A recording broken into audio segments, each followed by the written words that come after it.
This is a quick video of the unboxing of the Galaxy S21 5G. Inside the box, you'll have this that protects the screen, QR code, the phone itself, welcome. This is the white version, and it's got a nice plastic finish on the back.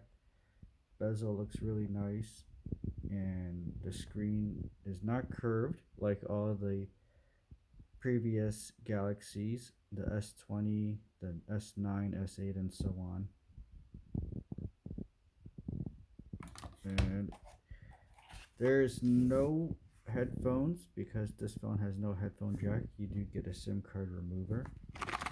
And then this is a T-Mobile phone, so there's no charging block. It's just a USB cord, SIM card, terms and condition, quick reference guide for the S21 5G, Ultra 5G, and the S21 Plus 5G.